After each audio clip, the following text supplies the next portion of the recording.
जय श्री राम। आज मैं एक बहुत प्यारा सा हवन गीत सुनाने जा रही हूँ।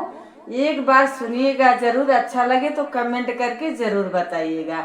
जय श्री राम। घर महके हवन से आज हवन बड़ा प्यारा लगे।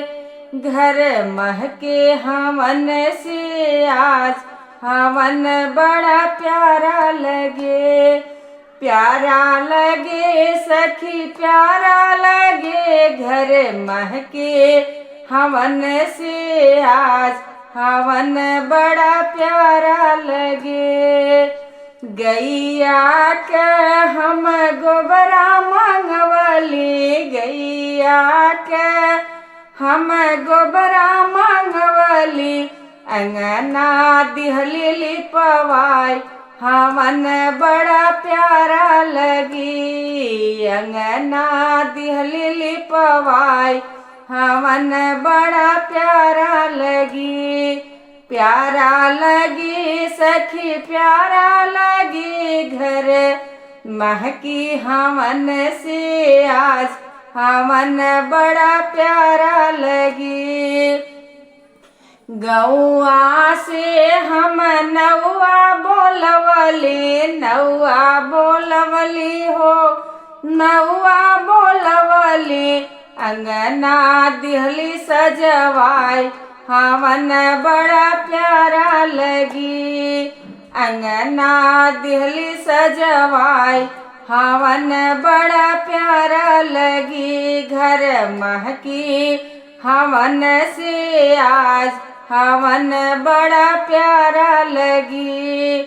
प्यारा लगी सखी प्यारा लगी, घर महकी हवन से आज हवन बड़ा प्यारा लगी। अवध नगरिया से पंडित बोलवली, अवध नगरिया से पंडित बोलवली, पंडित बोलवली हो पंडित बोलवली, हवन देव करवाई हवन बड़ा प्यारा लगी। हवन देव करवाई हवन बड़ा प्यारा लगी। प्यारा लगी सखी प्यारा लगी, घर महकी घर महकी हवन से आज हवन बड़ा प्यारा लगी। ससुरे से हम ननदी बोलैब, ननदी बोलैब हो ननदी बोलैब, देव गांठ जोड़वाई हवन बड़ा प्यारा लगी। देव गांठ जोड़वाई हवन बड़ा प्यारा लगी। प्यारा लगी सखी प्यारा लगी, घर महकी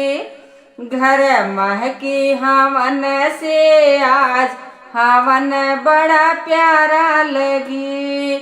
गौआ से हम गोतिन बोलैब, गौआ से हम गोतिन बोलैब, देव गीतिया गवाई हवन बड़ा प्यारा लगी।